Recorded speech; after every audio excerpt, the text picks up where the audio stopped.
네, 오늘 아침에는 하나님 말씀 요한복음 8장 3절에서 11절까지 있는 말씀을 제가 봉독해 드리겠습니다.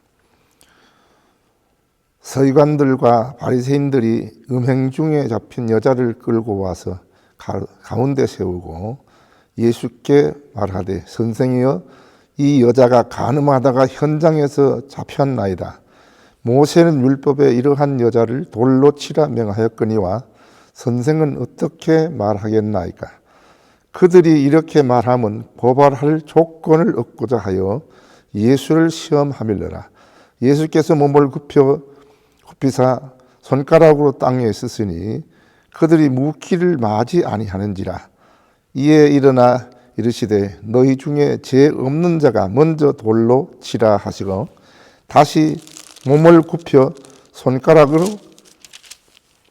땅에 쓰시니 그들이 이 말씀을 듣고 양심의 가책을 느껴 어른으로 시작하여 젊은이까지 하나씩 나가고 오직 예수와 그 가운데 섰는 여자만 남았더라. 예수께서 일어나사 여자 외에 아무도 없는 것을 보시고 이르시되, 여자여, 너를 고발하던 자들이 어디 있느냐? 너를 정죄한 자가 없느냐? 대답하되, 주여, 없나이다. 예수께서 이르시되, 나도 너를 정죄하지 아니하노니 가서 다시는 죄를 범하지 말라 하시니라. 아멘.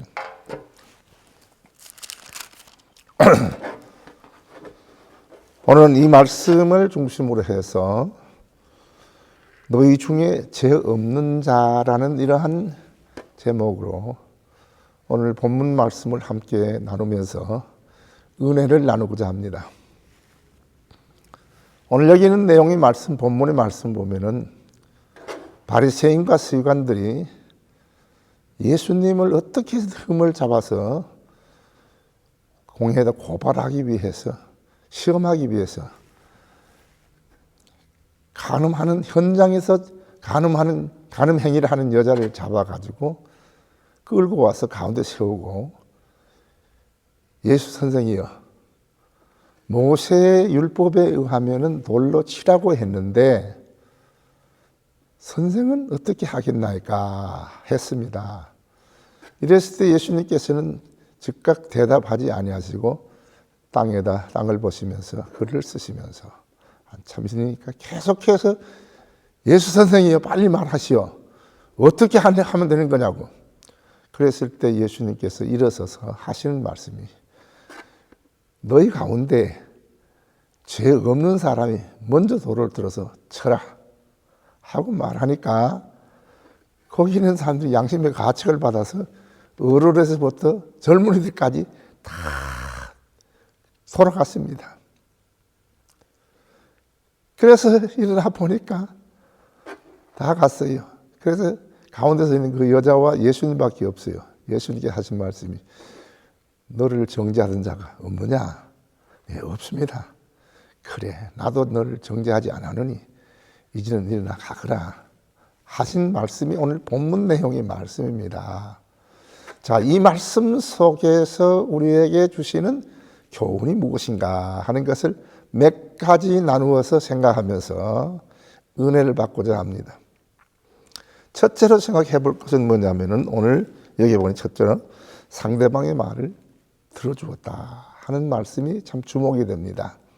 오늘 여기 3절에서 6절까지 쭉 읽어보면은 참 바리새인과 서기관들이 정말 현장에서 간음한 여자를 데려와가지고 예수님을 시험하기 위해서 지금 얘기하는 거예요.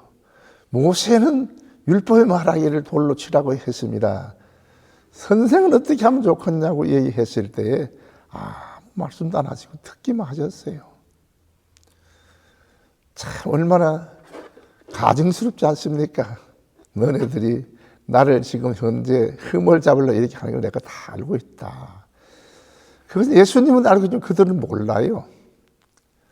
참 이러한 얘기를 해도 다 듣고 있는 예수님의 그 모습이 오늘 우리들은 많은 교훈을 받습니다. 우리들은 내가 말하려고 노력을 하지 들으려고 하지 않는 것이 오늘 우리들의 좋지 못한 습관이죠. 어떤 건 말이 되지 않는 것도 듣기 싫어합니다. 그러나 예수님께서는 그것을 다 들으시는 거예요. 들으시면서 말하는 사람들이 깨닫기를 원하는 마음에서 그런지는 모르지만 그렇게 하는 그 모습이 참으로 우리는 본받아야 되지 않겠나 하는 이런 생각이 듭니다. 우리는 어떻습니까? 다른 사람 말을 청중하는 자의 입장에 섭니까? 그렇지 않으면 내가 말하는 축에 속하고 있습니까? 말하기를 좋아하는 사람치고 실수하지 않는 사람이 없고요. 말을 듣기를 좋아하는 사람치고 유익이 없는 사람 없어요. 그러니까 우리는 양자택일입니다. 예수님이 가신 길을 우리도 따라가면서 했으면 하는 이러한 마음에서 제가 이 말씀을 드립니다. 그 다음 두 번째로서 그 예수님의 모습을 보았을 때에 정죄하지 않았습니다. 이야, 정말 그렇게 현장에서 간음하던 여자를 데리고 왔을 때에 그건 뭐 두말할 나위 없이 말할 수가 있지 않겠습니까?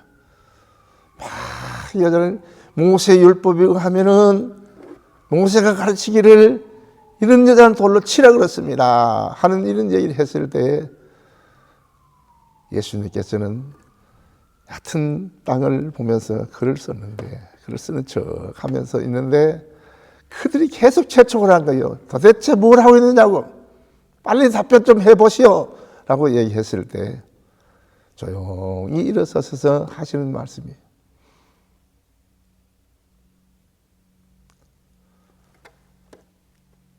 너희 중에 죄 없는 사람이 돌을 들어 쳐라. 너희 중에 죄 없는 사람이 돌을 쳐라. 나도 그를 정죄하지 않겠다. 예수님은 정죄하지 않았습니다. 오늘 여기에 있는 말씀 보세요. 예수님께서 얼마든지 너는 나쁜 여자다, 너는 돌로 맞아 죽어도 마땅하다라고 생각할 수가 있습니다. 그러나 예수님께서는 쉽게 정죄하지 않았습니다. 마태복음 7장 1절에서 3절에 있는 말씀 보면 이런 말씀이 있지 않습니까? 비판을 받지 아니하려거든 비판하지 말라.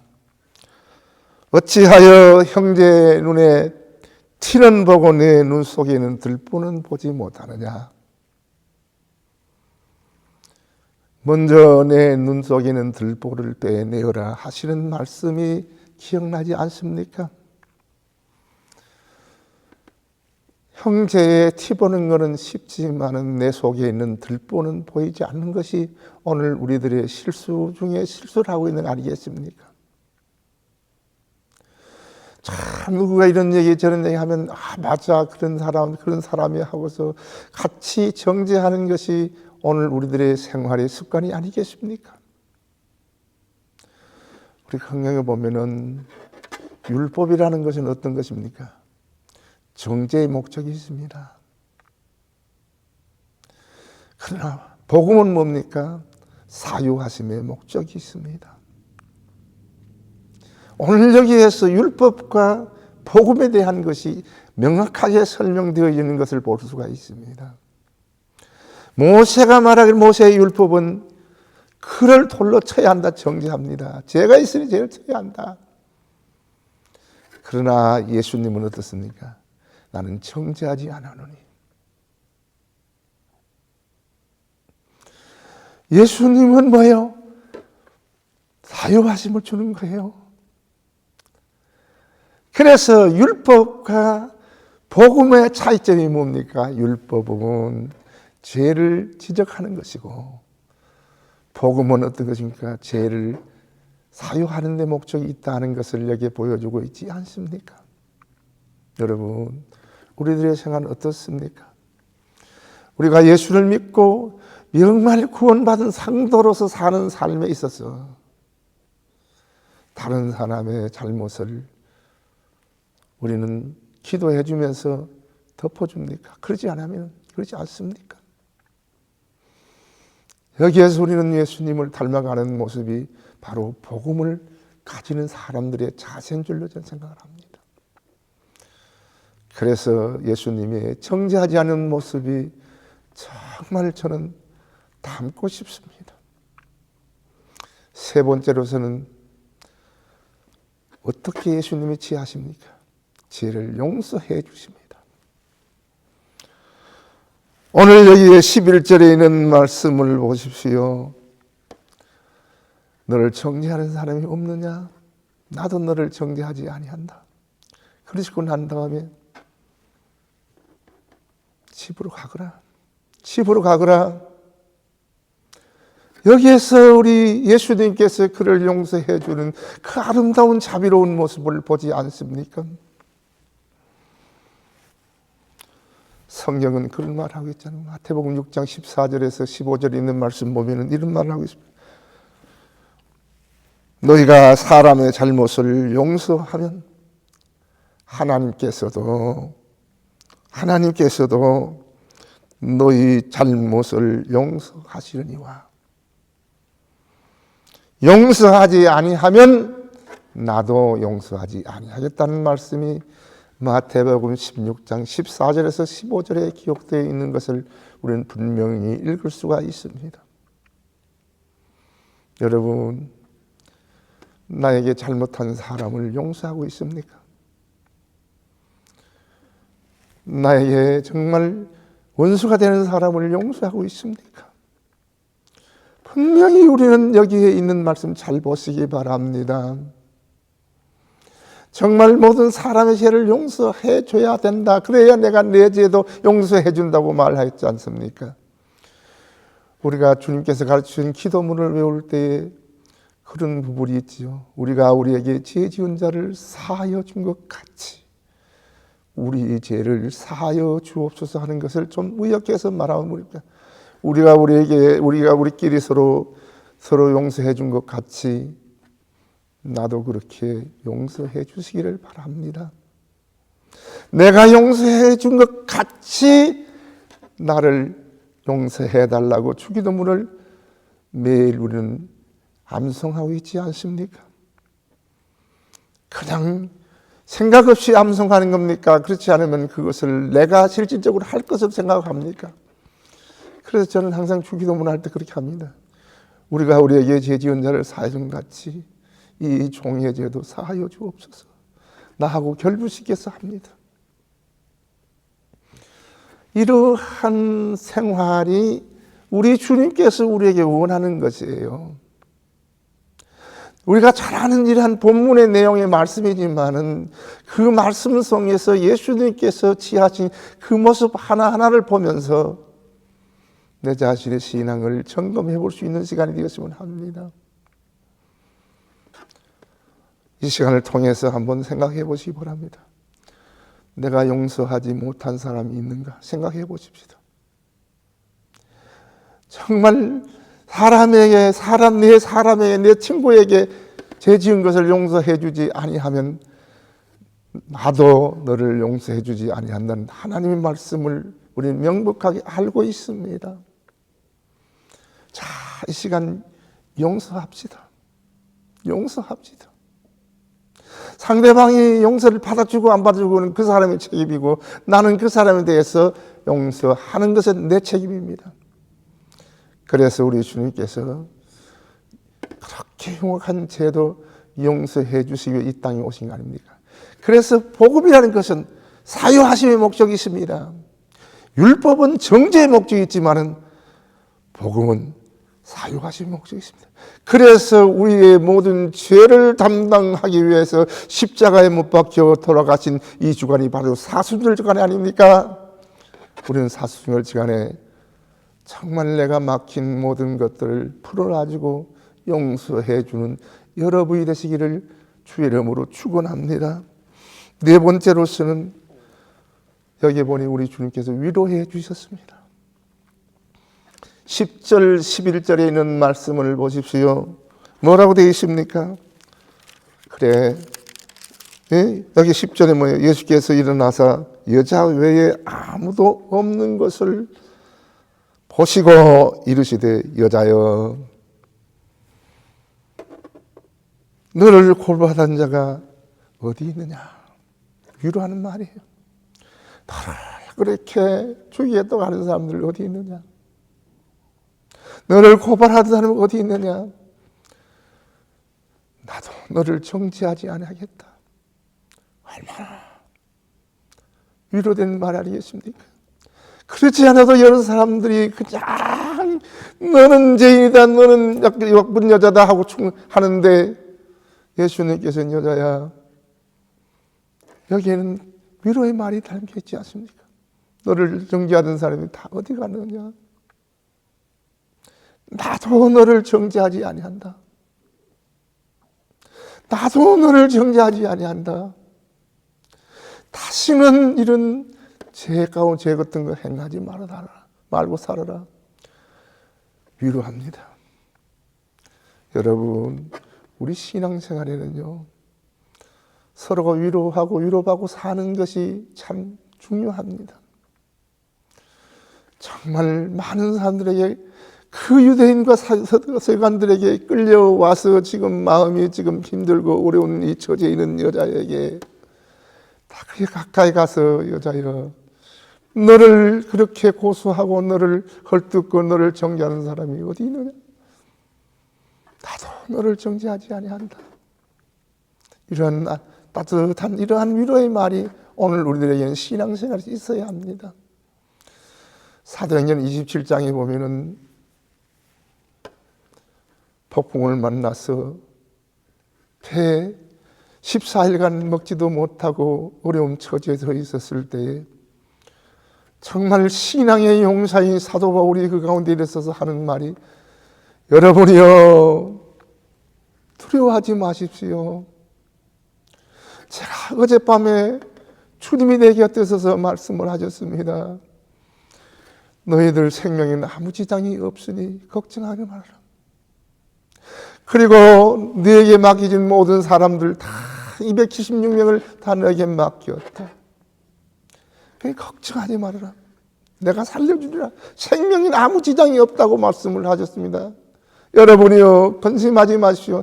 나는 하나님께서 나에게 이렇게 말씀하신 그것을 나는 믿습니다. 하나님이 그렇게 하는 걸 믿습니다. 위로하는 그 모습이 있지 않습니까? 똑같이 어려운 처지에 있으면서도, 똑같이 14일간 먹지 못한 처지에서, 똑같이 배멀밀 한 그러한 처지에서 그들을 가운데 일어서서 정말 위로하고 하나님 말씀을 줄 수 있는 사람, 어떤 사람입니까? 바로 하나님과 함께하는 사람입니다. 바로 신앙인입니다. 바로 구원받은 자의 일입니다. 여러분, 우리는 상대방을 위로하고 있습니까? 상대방 마음을 아프게 하고 있습니까? 정말 지금까지 살아온 삶에 있어서 모든 걸 하나하나 트집 잡아서 사는 것보다는 그 사람을 사랑하며 덮어주며 상처받지 않기 위해서 위로해주면서 살아가는 삶을 사는 것이 더 좋지 않겠습니까? 오늘 여기 예수님께서 하신 그 모습을 저는 담고 싶습니다. 정말로 남을 정죄하지 아니하고 용서해주면서 위로해주면서 살아가는 이러한 삶이 저는 담고 싶습니다. 앞으로 우리의 삶이 꼭 이러한 삶이 되시기를 주의 이름으로 축원합니다. 기도하겠습니다. 걸어가시고 내려오신 아버지 하나님 은혜에 감사합니다. 오늘 예수님을 통하여 너무너무 큰 은혜를 받았습니다. 사람들의 잘못을 보면 아낌없이 저주하고 그를 비판하는 경우가 많이 있었던 것을 용서해 주옵소서. 앞으로는 저희들의 삶이 정죄하지 아니하고 용서해 주면서 위로해 주면서 우리 주님이 부르는 그 순간까지 살아가면서 신앙생활 할 수 있도록 하나님 저희들을 인도하여 주옵소서. 하나님 아버지, 항상 주 안에서 기뻐하며 감사하는 생활을 되게 해 주옵시고, 항상 서로 배려하며 서로 마음을 같이 해서 하나님의 뜻을 이루어나가는 생활을 되게 해 주옵소서. 특별히 기도가 없는 것은 복의 우림교회를 축복하여 주시되 담임 목사님이신 박항희 목사님과 사모님과 모든 성도들이 같이 하여 마음을 같이 하여 하나님 뜻을 이루어나가게 하여 주시고 하나님이 기뻐하는 교회, 하나님이 원하는 교회, 하나님의 뜻을 이루는 교회, 건강한 교회가 되게 축복하여 주시옵소서. 성도들 가운데 몸이 아픈 자를 주 안에서 속히 회복시켜 주옵시고 세계의 정세를 하나님께서 안정시켜 주셔서 하나님이 행동하시는 대로 모든 것들이 이루어지게 하여 주옵소서. 오늘의 모든 생활을 주께 부탁하옵고 사랑이 많으신 예수님 이름으로 기도하옵나이다. 아멘.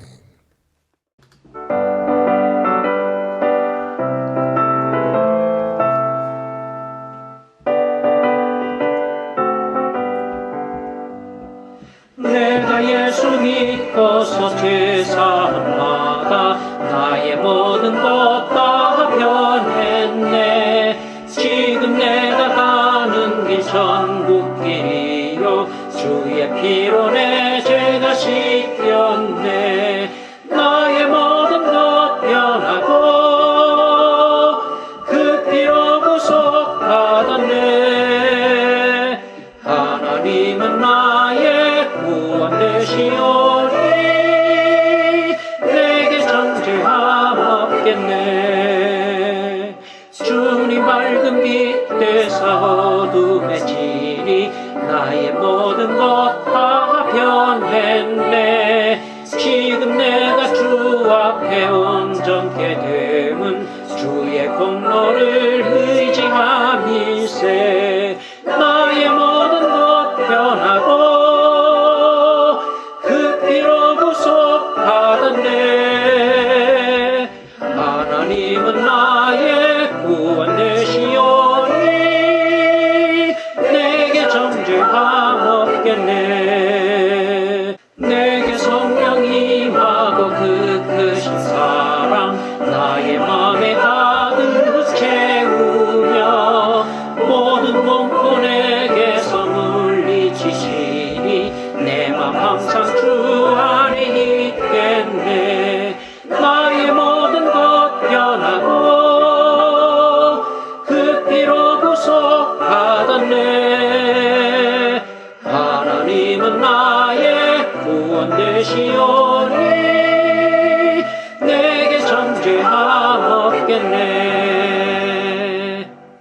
하늘에 계신 우리 아버지여, 이름이 거룩히 여김을 받으시오며 나라가 임하시오며 뜻이 하늘에서 이루어진 것 같이 땅에서도 이루어지이다. 오늘 우리에게 일용할 양식을 주시옵고 우리가 우리에게 죄 지은 자를 사하여 준 것 같이 우리 죄를 사하여 주시옵고 우리를 시험에 들게 하지 마시옵고 다만 악에서 구하시옵소서.